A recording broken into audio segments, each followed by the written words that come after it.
안녕하세요. 저는 20대 후반의 새댁입니다. 결혼하고 4달이 지났는데 신혼의 깨가 뽀가져야 할 지금에 저는 병원을 다니면서 치료를 받고 있는 신세입니다. 이게 어디서부터 어떻게 된 건지, 왜 새댁이 병원 신세를 지고 있으며 저는 이 행복해야 할 시기에 유튜브에 보낼 사연을 써내려가고 있는지 차근차근 설명해 드릴게요. 다소 막장의 개판이어도 며느리인 저를 생각해 주시면서 이해를 해 주시길 먼저 양해 부탁드립니다.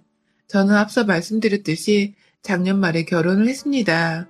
코로나가 재유행을 하던 때여서 재수가 없게도 식은 원래 계획했던 대로 이행을 할 수가 없었지만 어찌하다 보니 결혼을 하게 되더라고요. 각자 초대할 하객들 수를 추스려서 그리고 초대를 하지 못한 분들께는 양해를 구하고 또 거절도 당해보면서 정말 우여곡절 끝에 결혼을 했어요. 그러다 보니 결혼을 하는 과정은 꽤나 순탄하지 못했는데요. 일단 저희 시부모님께서는 무슨 일이 있어도 초대 하객들이 50명이 넘어서는데 여기서 어떻게 또 반을 나누고 초대를 하냐면서 무척이나 하객 초대에 관해서 불만이 많았습니다.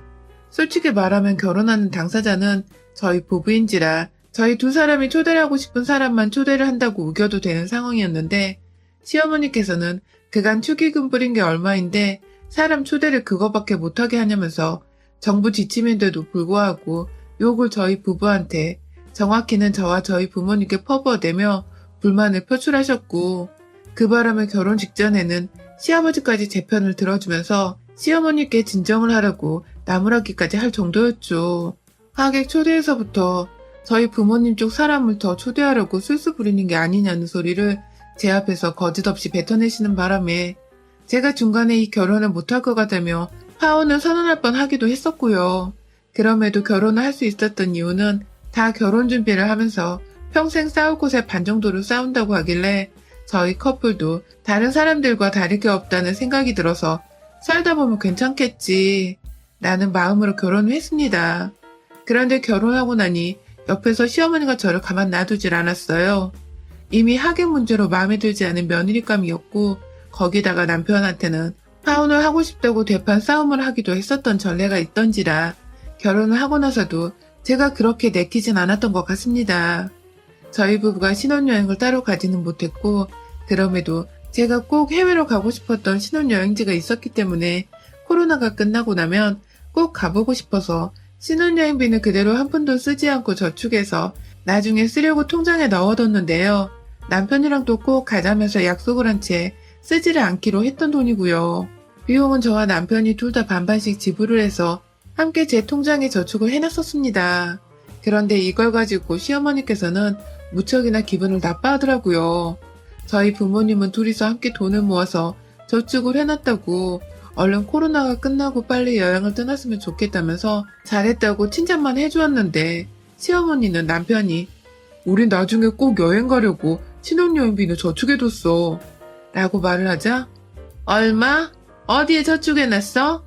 라는 첫 질문으로 대답을 하더니 급기야 그 돈이 제 통장에 있다는 소리를 듣자마자 어디 못 놔둘 곳에 돈을 넣어뒀다는 듯이 제 남편한테 쓸데없는 짓을 했구나 하면서 살기 어린 눈빛으로 째려보더라고요. 그 바람에 저는 저대로 차를 마시고 있다 말고 내가 뭘 잘못한 건가 싶어서 시댁에서 남편 말고는 다 남인데 그 한가운데서 사람들 눈치를 보면서 캑캑거리고 있었습니다. 남편은 남편대로 이게 좋은 일이라는 거 어떻게든 시어머니께 어필하겠다고 돈을 저축하면 자연스레 이자도 붙지 라던가 지금 당장 안 쓰지만 결국 우리가 모아놓은 알뜰돈이야 라면서 몇 차례 저희가 저축을 해서 좋을 이유들을 언급을 했지만 시어머니는 한결같았어요.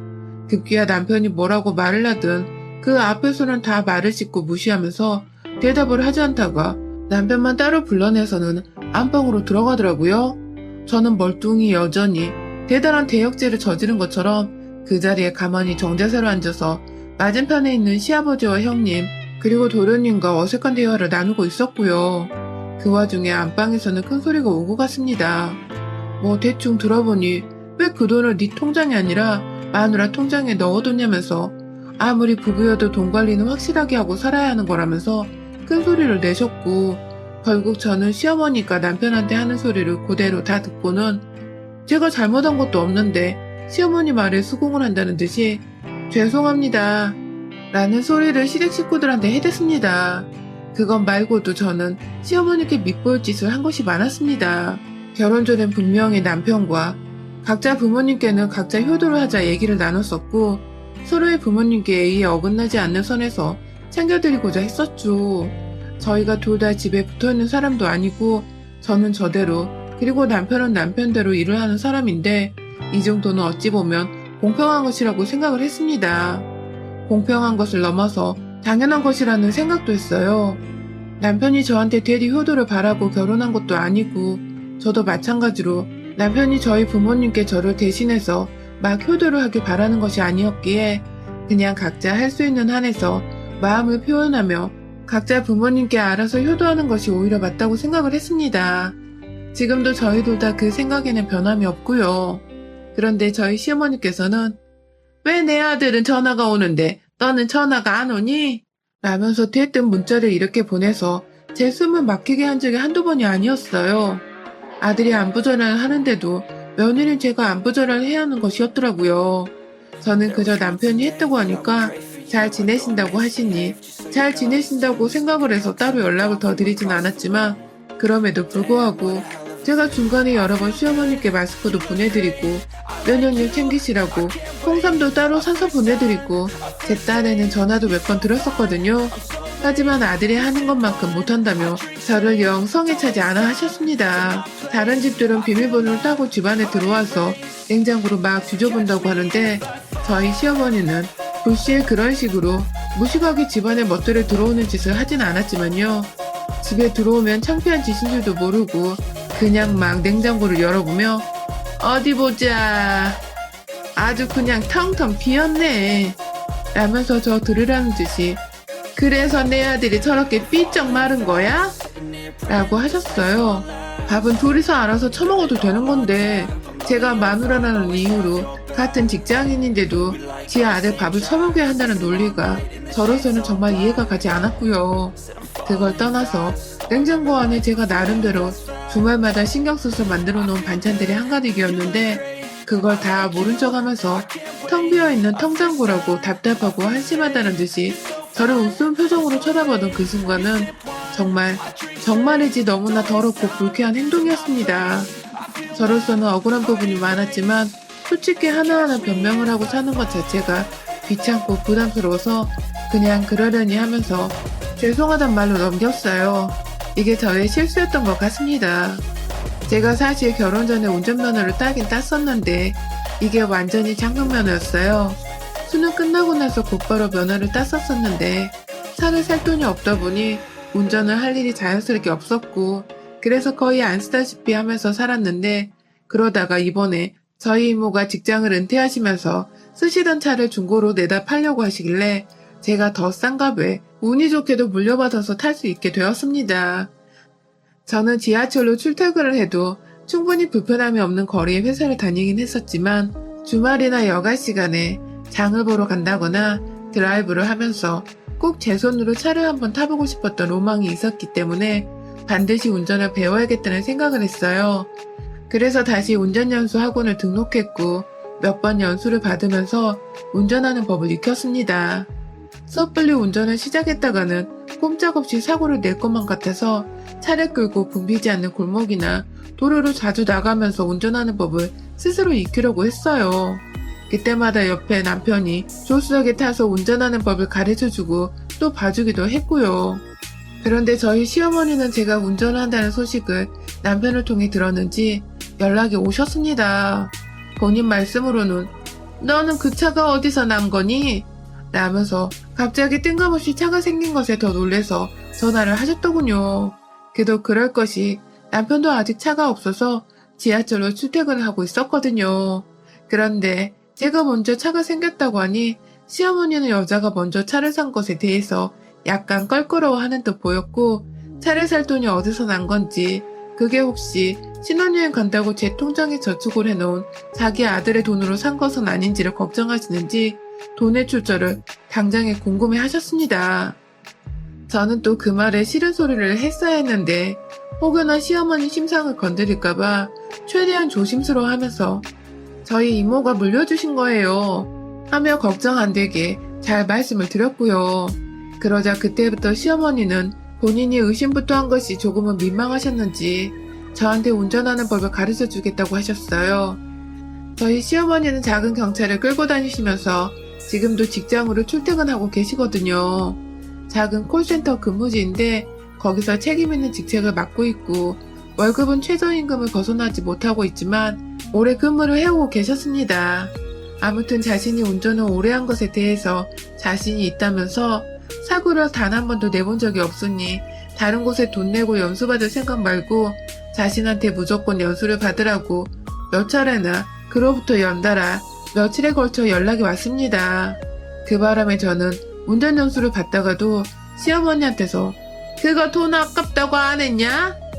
하면서 혼나는 전화를 받아야 했고요. 결국은 나중에 연수를 해주시던 선생님도 가족들 중에 가르쳐줄 수 있는 사람이 있으면 배우는 게 비용적으로 효율적이긴 하다면서 마지못해 저희 시어머니 전화를 받으라는 듯이 먼저 말씀을 해주시더라고요. 그렇게 결국 저는 같은 선생님께 2주 내내 연수를 잘 받고는 자연스레 시어머니께 연수를 받아보게 되었습니다.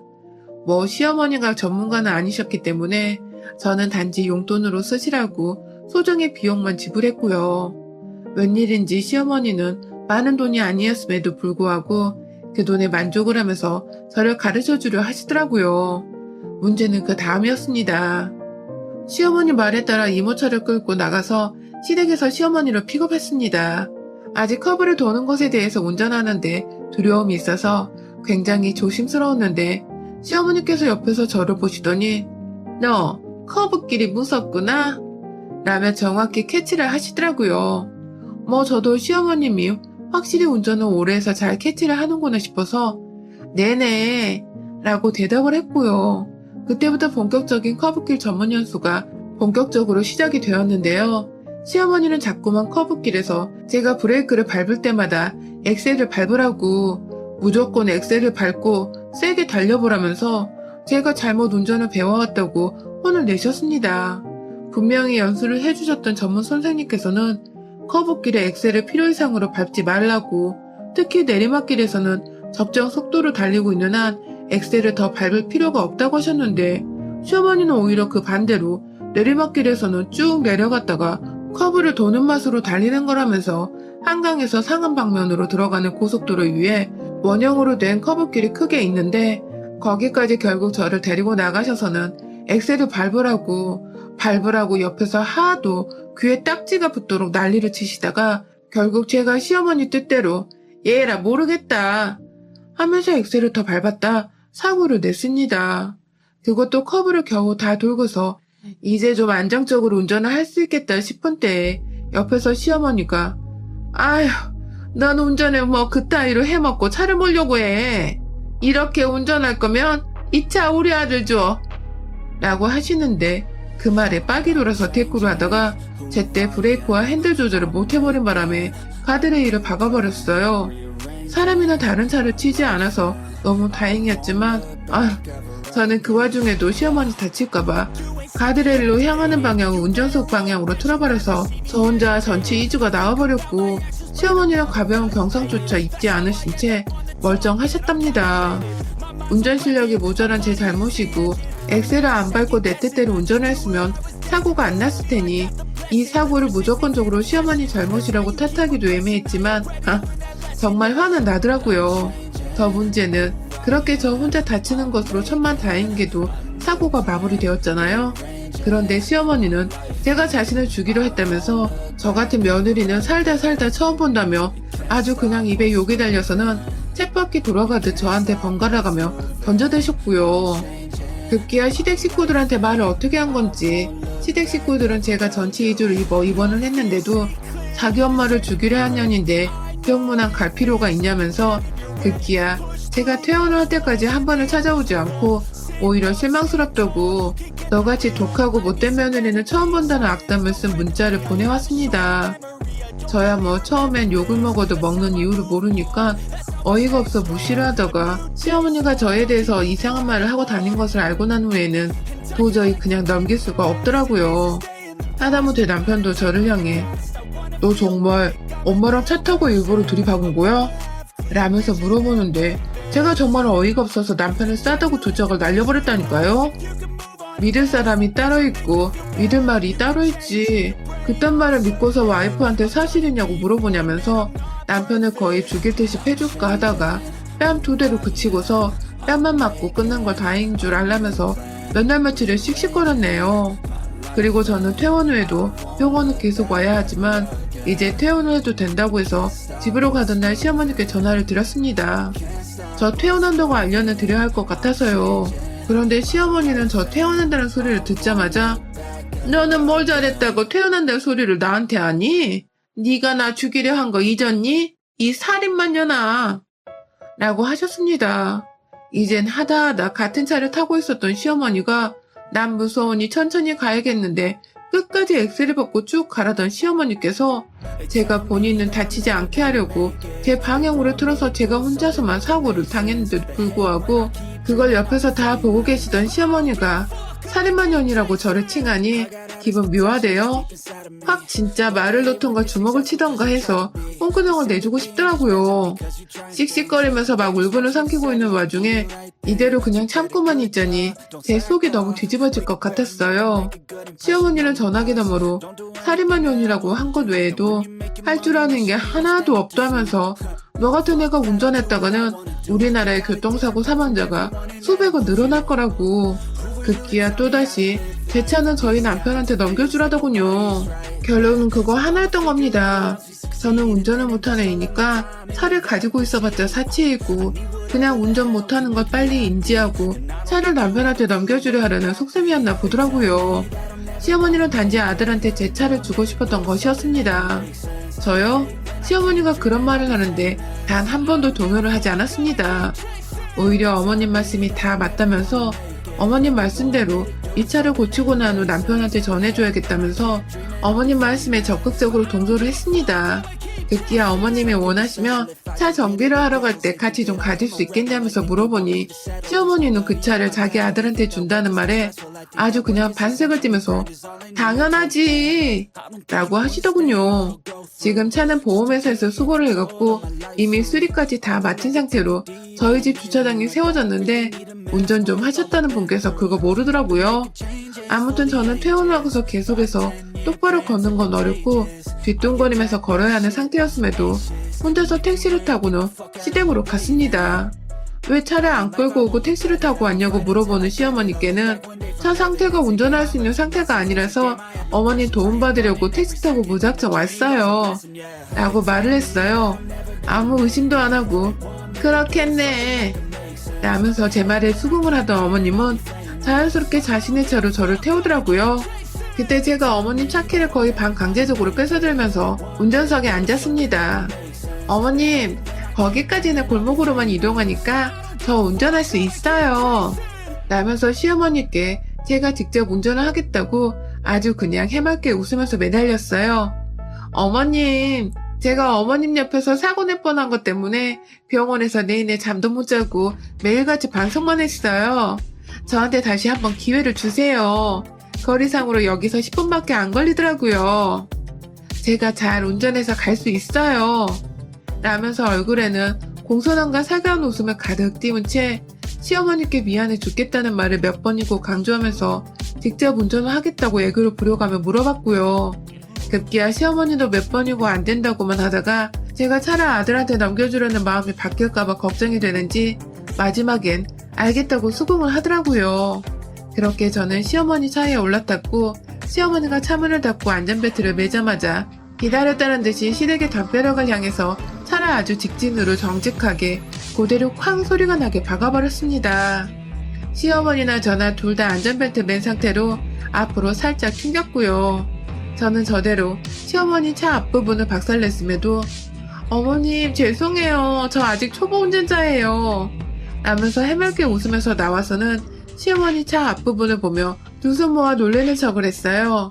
시어머님은 뒷목을 잡고 나와서는 이거 어떡하냐면서 막 화를 내려다가도 말을 하다 말고 하다 말았는데 차 수리비 물어내라며 돈 얘기를 하길래 제가 다른 사람이 아닌 저희 남편한테 전화를 해서는 자기야, 내가 어머님 차를 몰다가 집 앞에서 바로 사고를 냈어.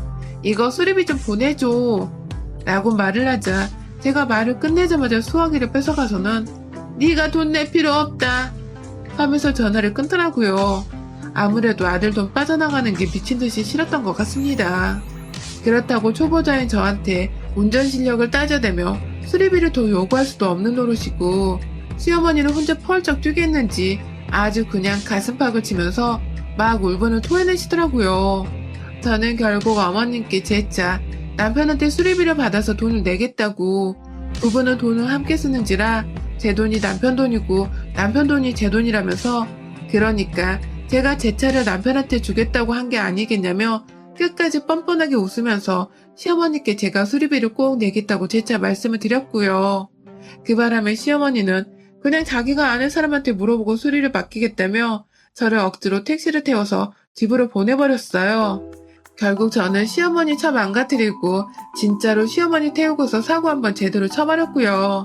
감히 끔찍한 살인미수라는 오명을 받고 싶지는 않지만 시어머니 속을 제대로 골탕 먹여 들은 것 같아서 어찌나 쌤통이었는지 모릅니다. 시어머니는 지금도 저한테 수리비 물어내라 소리를 못하고 계세요. 지 아들한테서 그 수리비 받아낼까봐 말이죠. 목도 삐끗하신 것 같은데 혼자서 한의원에 침 맞으러 다니는 것 같고, 아주 그냥 시어머니한테 운전연수 더 받았다가는 진짜로 대형사고 날 뻔했습니다. 이래서 운전은 가족한테 배우지 말라는 소리가 나오는구나 싶어 인생 수업 제대로 경험을 하기도 했네요. 어머님, 다음번에도 저한테 살인 어쩌고 그딴 소리 하시면 저 진짜 고의적인 사고 내서 얼마나 큰 사고가 날 수 있는지 제대로 보여드릴지도 모릅니다. 조심하세요. 여러분의 생각은 댓글로 남겨주세요. 오늘도 시청해주셔서 정말 감사합니다.